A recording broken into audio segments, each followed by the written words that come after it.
Welcome back, everybody. You know, sometimes it feels like we're running a little club of knowledge seekers here. But then we get a reminder that the word's gotten out. Oh, yeah. You could say that again. I'm still trying to catch up on the inbox. Okay, so for our listeners, we need to unpack this a little bit. It seems like some of our last few deep dives have been attracting some attention. Very enthusiastic attention. Yeah, from supporters of the Chinese Communist Party. And it seems like some of the facts we reported on haven't been quite lining up with their narrative. Well, I guess you could say the best way to get someone to read something is to tell them they can't read it. I mean, seriously, though, it's all a little bit ironic because we're just trying to present information from credible sources, right? Yeah. And let our listener form their own conclusions. Right. But it seems like some folks prefer a little more like curated truth. The silver lining is they're paying attention. Well, that's true. And maybe they're learning a thing or two about critical thinking along the way. So here's hoping. But you know what is inspiring is our longtime fan, Micky, just dropped this really amazing video about asking the right questions. And I thought, perfect timing. Let's dive into that. I totally agree. Asking the right questions is kind of the foundation of everything we do here, right? It's about going beyond the surface, digging a little deeper, getting to the heart of things. Exactly. And Micky makes this great point that good questions are like laser focused. They're not vague or general. They're very specific and targeted. Like instead of asking, why does it rain? Which is pretty broad. Right. You might ask, what are the specific atmospheric conditions that cause raindrops to form? Yeah, that's much better. You see the difference. That's huge. A specific question like that is much more likely to lead to actionable insights. Micky used a great example about climate change research. You know, early on, the main question was, is the climate warming? But honestly, that wasn't very helpful. It's like asking, is there a fire? When the whole building is already engulfed in flames. Right. The more useful question is, how do we put out the fire? Researchers shifted the question to which human activities are having the biggest impact on climate change. And that change in focus led to more targeted research, more effective policies, and ultimately things like those carbon neutrality goals we're seeing all over the world these days. I see. And by getting specific, they were able to kind of pinpoint the main culprits, like certain industries or energy sources, right? And then develop strategies to address them. And that applies to our listeners' lives, too. Oh, for sure. Are you asking vague questions that get you nowhere, or are you getting specific to unlock real progress? It's so true. It's easy to get caught up in these big, overwhelming questions. Oh, yeah. But sometimes the key is to break them down into smaller, more manageable pieces. Absolutely. And you know what else is fascinating is how questions evolve over time, like with artificial intelligence. Yeah. At first, it was all doom and gloom. You know, is AI going to take over the world? Right. But as AI became more sophisticated, the questions got more nuanced. Totally less about the existential threat and more about how do we make sure AI is developed and used responsibly? How do we prevent bias in algorithms? Bias in algorithms, that's a huge one. And it makes me think of AlphaGo. You remember that? Of course, the AI that beat the world champion at Go. Yeah, that was a landmark moment. But it also raised a whole new set of questions, right? It did. It wasn't just about AI winning. It was about how W is winning. Right. Like we couldn't even understand its decision-making process at first. Was it really intelligent or just mimicking patterns? Like watching a magic trick. Yeah. You know, the outcome is amazing. Totally. But you have no idea how they pulled it off. Yeah. And those tougher questions, those how and why questions, really push researchers to develop more transparent AI systems. Yeah. Where we could actually see the steps, the logic behind how the algorithms were actually working. Absolutely. You know, that's a really great point for our listener to think about. Even when we get an answer, the real insight often comes from asking, how did we get there? What was the process behind the result? For sure, understanding the how really empowers you to replicate the success. Yes. To adapt it, even to challenge it. So we got specific questions, evolving questions. What else does Micky highlight? This is where it's really interesting. The source material touches on this idea that sometimes the act of asking a question is valuable in itself, even if there's no easy answer. Oh, I get that. Like, what's the meaning of life? Yeah. You know, we might never have like a definitive answer. Right. But the very act of asking that question forces us to grapple with big ideas and explore different perspectives. Yeah. It gets the mental gears turning. Right. The source material uses the example of what is knowledge? Right. Another question that has fueled philosophical debate for centuries. Wow. No simple answer, but the exploration is where the real value lies. It's like the journey is just as important as the destination, if not more so. Yeah. But, you know, there's another side to this whole question thing that we have to acknowledge. Micky brings up this counterpoint about how focusing too much on the correct questions could stifle creativity. Yeah, it's a balancing act. We need focus, but not so much that we miss out on those unexpected discoveries. It reminds me of Richard Feynman, the brilliant physicist.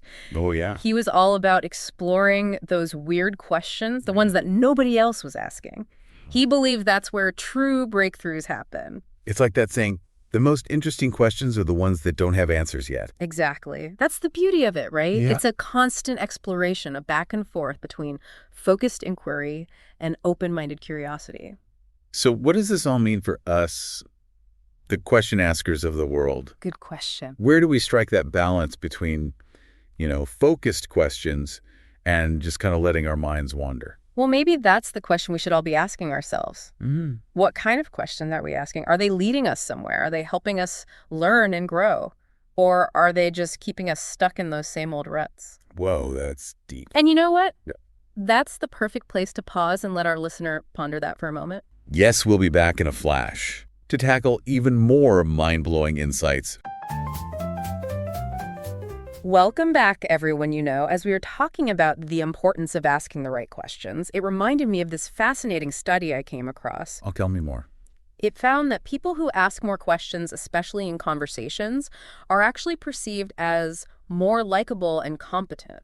Wait, really? Yeah. So all those times I was peppering people with questions, I was actually boosting my social standing. I thought I was just being a know-it-all. There's a fine line between thoughtful inquiry and relentless interrogation. Yeah. But the studies show that when people ask follow-up questions, when they genuinely try to understand the other person's perspective, it builds rapport and trust. Okay, that makes sense. It's like you're showing them you're actually listening, that you value what they have to say, right? And you're not just waiting for your turn to talk. Exactly. And when you ask clarifying questions, it helps to make sure everyone's on the same page, right, which is crucial in any kind of collaborative setting, whether it's a work project or just hanging out with friends. So asking questions is good for learning, good for relationships, helps us solve problems. Are there any downsides? Is it possible to ask too many questions? That's a great question, and it points out that sometimes people use questions as a way to avoid giving their own opinions or taking a stand. Oh, interesting. Like they're hiding behind a wall of questions instead of actually contributing to the conversation. Right, or they might use questions to subtly steer the conversation in a particular direction, even if they're not consciously aware they're doing it. Ooh, that's sneaky. So how do we avoid falling into that trap? How do we make sure we're asking questions for the right reasons? I think it starts with being aware of our own motivations. Why are we asking this question? Are we genuinely curious? Are we trying to understand something better? Yeah. Or are we just trying to show off how smart we are? Or worse, manipulate the conversation? There's that saying, the only stupid question is the one that's not asked. Right. But maybe we should add a little disclaimer to that, as long as it's asked with genuine curiosity. I love that we should print that on T-shirts. Yeah. This whole conversation is making me think about how different cultures approach questioning. Like in some cultures, it's considered rude to ask too many questions, especially of authority figures. That's a really important point. Cultural context plays a huge role in how we perceive and use questions. In some cultures, questioning is seen as a sign of disrespect. Oh, wow. While in others, it's seen as a sign of engagement and critical thinking. Right. And I imagine those cultural differences can sometimes lead to misunderstandings or even conflicts. Absolutely. That's why it's so important to be aware of those differences, to be sensitive to how our questions might be received by people from different backgrounds. So we've talked about the importance of asking specific questions, being mindful of our motivations, being sensitive to cultural context. Is there anything else we should keep in mind when it comes to this art of questioning? Power of silence. They argue that sometimes the best thing we can do after asking a question is to just wait. Oh, I like that. Yeah. Give people space to think, to formulate their response. Sometimes I catch myself jumping in too quickly because I'm so eager to share my thoughts. Exactly. We live in such a fast-paced world where everyone expects instant answers. Right. But sometimes the most profound insights come when we allow ourselves time to reflect, to let the question really sink in. It's like when you're trying to solve a tricky puzzle and you finally step away from it, you do something else, and then bam, the solution just pops into your head. Precisely. Our brains need that time to process information, to make those connections, and sometimes that means resisting the urge to fill every silence with words. Okay, so be specific. Sometimes our brains just go blank. We want to ask good questions, but we just have no idea where to start. Any tips for those moments of question-asking paralysis. Well, remember how we were talking about how questions evolve? Yeah. Sometimes the best way to get to a good question is to start with a not-so-great one. So don't be afraid to ask a dumb question. Exactly. Even if it seems obvious or basic, asking that initial question can get the ball rolling. It might lead to a follow-up question or spark a whole new line of thinking you hadn't considered before. That's brilliant. Instead of getting stuck in our heads trying to craft the perfect question, we just need to get something out there and see where it takes us. Right. Think of it as a springboard.